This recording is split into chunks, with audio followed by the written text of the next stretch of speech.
What's good, YouTube? Last week, I was fortunate enough to catch the brief availability of the demo for Stellar Blade. So today, I just want to go over my quick thoughts and opinions on what I got to play from the demo while it was still active, since this is a very anticipated title coming up from Sony.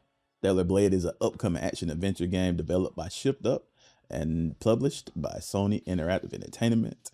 The game is scheduled to be released on PS5 on April 26th. I think we first got a look at this game at the last state of play, and everyone was surprised that Sony was able to keep this game under wraps for so long. I think that state of play was in February, and Sony was able to keep the game a secret until then, and having it release 2 months later. That's a pretty good job in this day and age.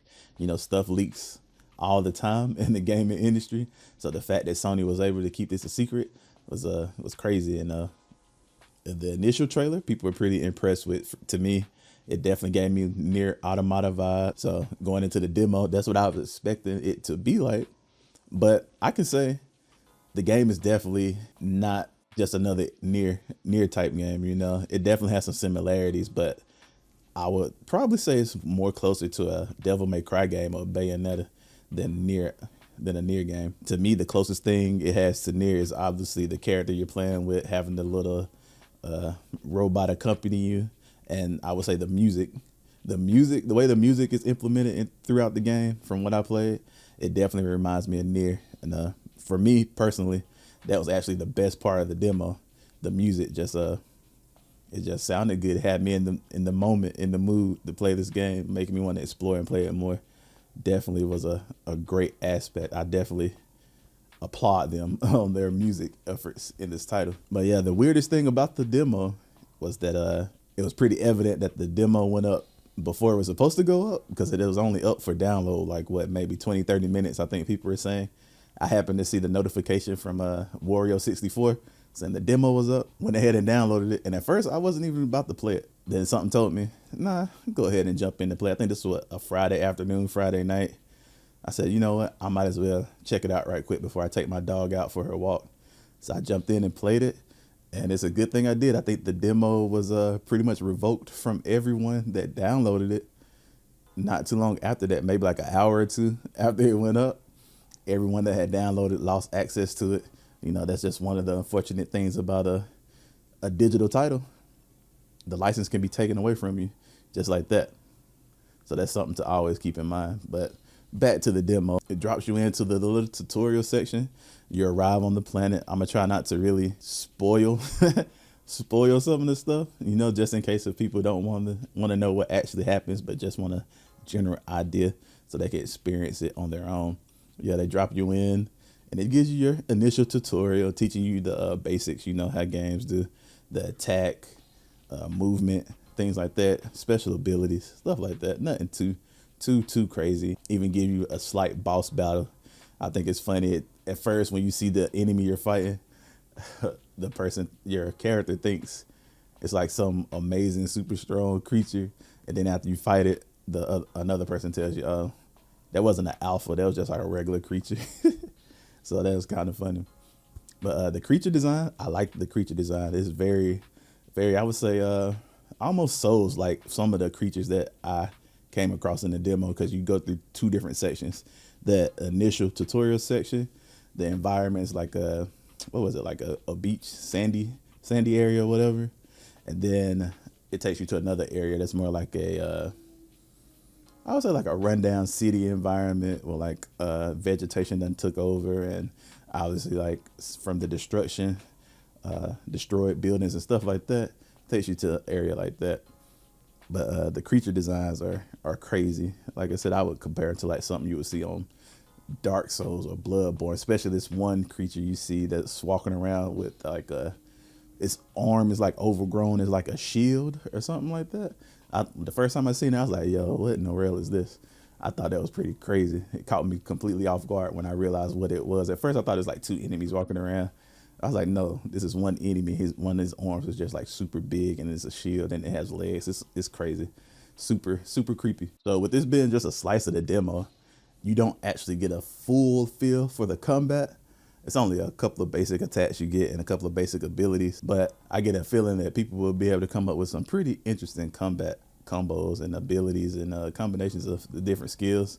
You do get to look at the skill tree. It looks like there's a lot of things you can unlock and use. I didn't go through everything on the skill tree. I just kind of skimmed through just to get an idea of what we can unlock. Of course, you can unlock a double jump. I feel like a double jump ability is very much needed in the game.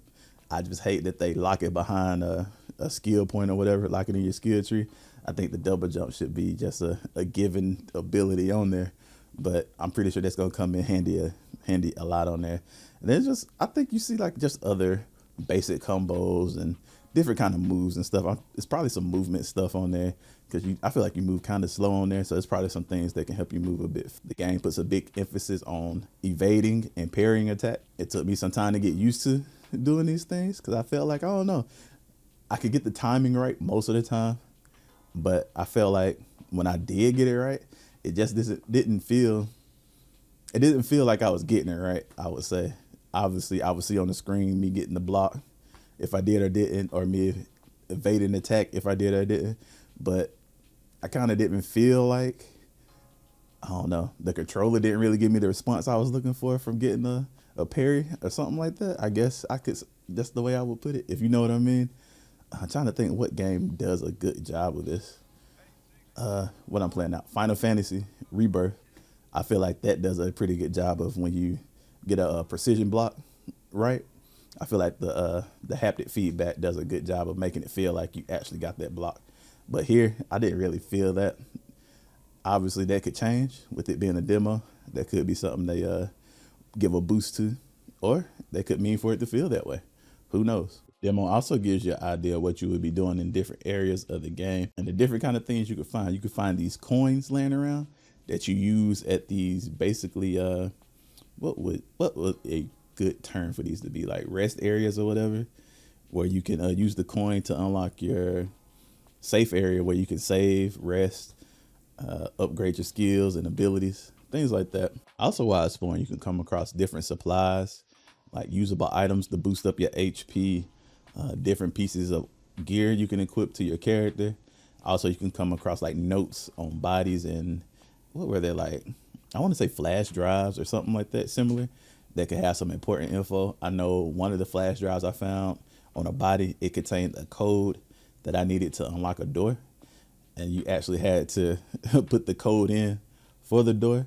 So for the people that pick up the important notes on games and don't actually pay attention to what it says, you kind of have to pay attention on here, even though it does give you a hint to put it in there without going back to the note to actually see what it says. So that's a good feature to have, because, you know, people just going to skip right over stuff like that most of the time. And they can be like, dang, what was that secret code again? And they're going to have to back all the way out and check the item again. But this way you ain't got to do that. You can just ask for the hint and it'll give it to you. There's also a bit of the Metrovania style gameplay in here. You know, when you can see certain areas you want to get to, but you can't get to them yet until you go around and figure out another way to get there. And then it gives you a way to open up the shortcut to get back to there.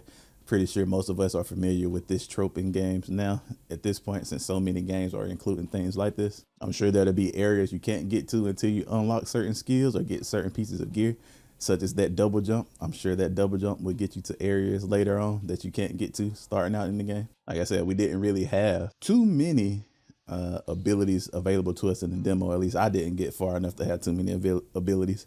I'm not sure what you get if you make it through the whole demo, because the demo was taken down before I made it through the whole thing. With it splitting the demo up into 2 different sections, I would have loved for it to give us one part where we didn't have that many abilities, and as well as another part where we did have abilities. You know how some games do, they start you out with all your abilities and gear and weapons and different stuff like that, and then something happens story-wise where you have to get all that stuff back.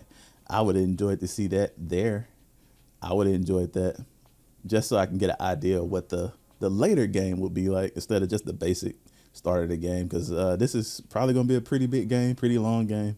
So it'd have been great to know what you're getting into later on into things, you know, instead of just giving us this little slice of what's probably the beginning of the game, you know. But, you know, that's how a demo is sometimes. I think it just would have helped people get a better feel of later game content by giving us a part of that included in this demo. Who knows, when the demo is actually released, when it's supposed to be released, it could be a completely different demo, or it could have more things added to it, like later on segment of gameplay. Hopefully it does that. I think when the demo is actually released for real this time, the people that check it out will be pleasantly surprised about what they play. Like I said, the trailers of everything I seen for this game, it made me think it was just another Nier game. But there's a lot more to the game than just being a Nier clone. You know, it's a lot more to it than that. Like I said, I wouldn't even call it a Nier clone after actually playing the demo.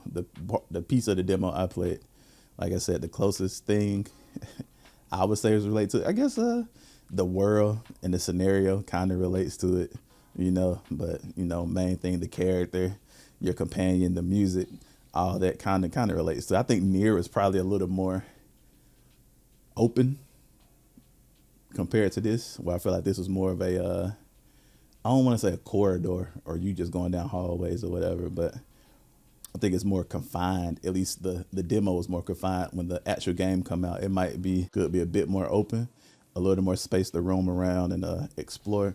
But this felt kind of confined and forced you down a certain path to get where you needed to go. But I didn't feel like Nier was like that, or at least not always like that. I feel like Nier is a bit more open. So this game should definitely be on the radar of folks that like Nier, Devil May Cry, Bayonetta, Souls, any of those kind of games. You know, definitely be on the lookout for this. I do believe it's a PS5 exclusive. I don't think it'll be coming to Xbox anytime soon, if it ever comes to Xbox. If anything, maybe it'll get a PC port down the line, since Sony is wanting to do more PC ports quicker with their titles. So we might see this on PC. Ain't no might. I'm pretty sure we'll see this on PC.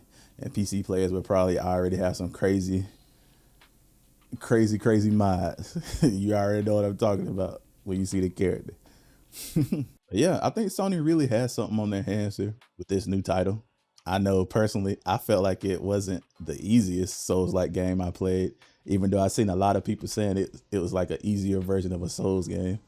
It's definitely not the easiest thing I've played. I think the Jedi Fallen Order game, probably the easiest Souls-like game I've played. So I think the combat is easier in that than it is in this, in my opinion. But yeah, definitely give me those Souls vibes. And always on there, if you play this game, definitely check around those corners. Anytime it's a corner you're walking around, check it before. They give you the ability to like scan the area for like hidden enemies or like things to pick up or things you can interact with. Definitely scan the area to see if stuff is hiding behind corners. That's a lesson I learned pretty quick playing this. So many times I got attacked by enemies standing behind corners and not realizing they're there. And even after I told myself, you know what, I should scan this corner, still didn't scan the corner. So definitely learn from me, scan those corners. If you played the demo, let me know how you felt about it down below in the comments. If you're interested in this game, let me know down below in the comments as well. If you enjoyed the video, be sure to hit that like button, share it with your friends, and be sure to check back here daily for more content from us at On The Sticks. Thanks.